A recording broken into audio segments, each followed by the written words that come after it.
If you want to hit your driver further, attack angle is the #1 thing you need to improve. Wow. Golfers, welcome back to the Swing Lab Performance Golf YouTube channel. Ian, angle of attack. What are we focusing on? How do we improve it? Making your attack angle more positive. You know, a lot of players, they struggle with a negative attack, which bumps up the spin and leads to less distance. I think, you know, optimizing your ball flight, a big part of that is making your attack angle more positive. Yes, and if your attack angle is negative, let's face it, you either have to do one or two things. You probably have to do both things, actually. You have to play more loft on your driver. More loft on your driver is going to generate more spin and not get as much ball speed. And you're going to have to play your tee height lower. So these are things we're going to have to change if you are going to increase your angle of attack. But this is going to be a very interesting test. I hope you stay tuned, watch this video. While you're at it, make sure you subscribe to our channel. You're about to find out how to hit the ball so much further with your driver. So Thomas, for a golfer that hits down on the golf ball with their driver, you know, what kind of numbers can you expect to see? What kind of equipment, what kind of numbers do you think they'd be playing in terms of loft, flex? How does that affect it? Yeah, so the first thing you definitely notice on TrackMan, the negative number always means down, the positive number means up. So if you're looking at attack angle, if there's a negative number there, that means down. But generally what I see is the golf ball does not fly high enough if a golfer has too little loft on their driver, if they haven't been fit properly, or if they've actually been fit for their attack angle, is they have to have more loft on their driver to get in a more optimal launch and spin and carry and total window. Address, what I definitely see at address is the ball position. It's not very far forward in the stance. It's actually closer more to the middle rather than shuffling their feet to get the ball position more towards their left heel. So those are all the things that I see. So I'm going to recreate that a little bit. I have a Paradigm driver, the 12-degree head set to 14 because, let's face it, if I hit my 9-degree driver and try and hit down on it, we might be in trouble. We got the bottom of the screen here. We don't want this to come back at it and hit us. So that's focus on launch angle and see what happens when the attack angle is down, and then we'll see what we can improve. Okay.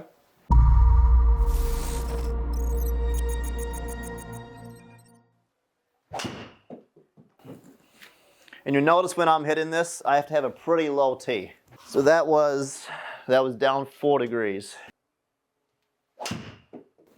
And that golf ball hit the screen like down there. Yeah, that's pretty low. Okay. So angle of attack there on average is about 4 degrees down. Pretty low. That ball never really had a chance to get up in the air. On average, I was only hitting that 44 feet in the air. We'll notice when we get to increasing my attack angle, even when I switch the loft to my normal 9 degrees of loft, I'll hit the ball so much higher. So the process here, what do we got to do to increase your angle of attack? Well, the first thing you have to do is you have to move the ball position further forward in your stance. So I'm going to first start out with the tee being lower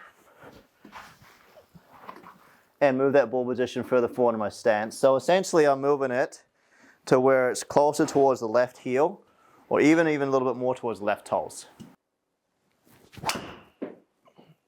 Yeah, that's a lot of spin. And that is because we still have this set at +2 or 14 degrees with this 12-degree stated loft driver. Also, I still have the same tee height that we had before. So once you do increase your attack angle, and that was up 4.6 degrees, we're going to need to raise the tee height, otherwise you're just going to hit it low on the face, which also causes a lot of spin. That was it pretty good too. So for me, moving my angle of attack from down 4 to +5, my height went to about 160 feet in the air from 40 feet. Yeah. So I'm swinging a little bit faster than before, just because I wasn't trusting my swing when I was hitting down on it. But you can definitely see, even though I was only swinging 3 or 4 miles an hour faster, big difference in the height. Yeah. And you can, you know, side note, you can see how important it is now to have a piece of equipment that's fit for your swing. You know, if, like you said before, if you have a negative attack, you're going to need way more loft. Now that you're swinging with your normal attack, 5 degrees up, you know, you could probably get 50 more yards on your driver if you had the right head instead of that 14-degree head. Right. We'll get to that point for sure. But yeah, so we'll notice the carry distance significantly went up once we increased the attack angle. The next step is going to be tee height. So I'm going to switch the tee from the smaller tee to the tee height that I would normally play with my driver. I'm going to just leave it at the same driver head at 12 plus 2 for now. Okay. We'll see what happens here with regards to hit location. I hit that really good.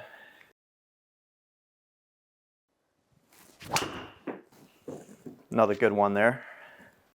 Final step, what do we got to do? Change the head, change the loft. Change the head, change the loft. So this is going to be a combination of whether you're switching from maybe a little more game improvement head to a lower spinning head, or even just simply changing the loft. Yeah. And we're simply going to change the loft, and we're going to go to 9 degrees versus, well, this is set basically at 14. Wow. So what happened to the spin? Way down. Way down.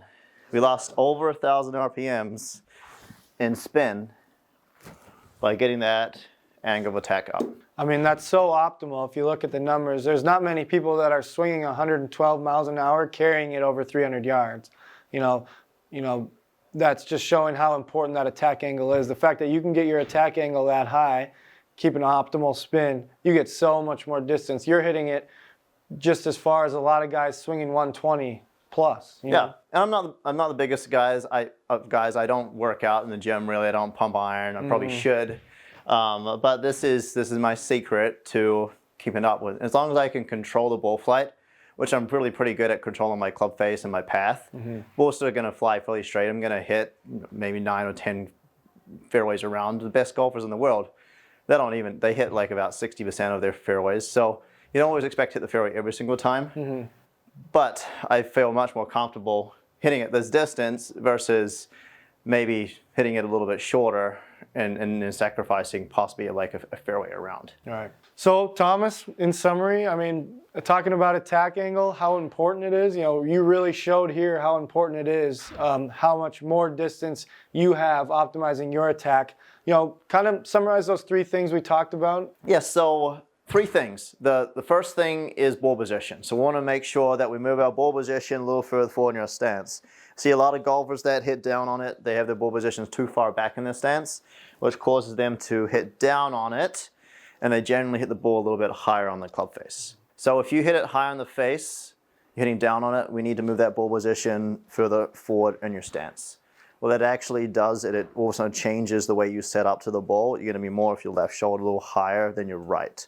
So that would be the little secret piece to that, is you don't want to move your ball position forward and still be in your position that you would be, say you hit an iron. All right. You want to feel like your head's kind of behind the golf ball. Yes, and then that creates the feeling of that impact that you're actually a little more behind it to hit up on it. Yeah. Step 2, tee height. So we got to make sure we move our tee height.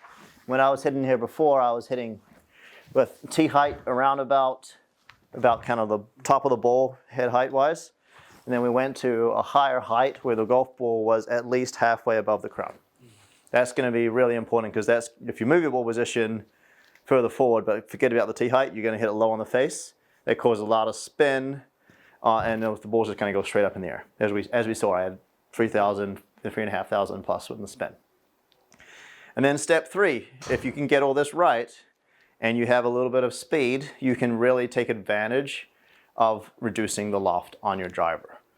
Less loft on the club, it's going to equal more ball speed. It's going to equal less spin. As we saw, we dropped over 1,000 spins just by reducing the loft on the driver. Well, that's great information, Thomas. If you're interested in this video and you want to see more content like this, subscribe to our YouTube channel and come check us out at Swing Lab Performance Golf in Lakeville, Minnesota. We do club fittings and lessons. We look forward to seeing you.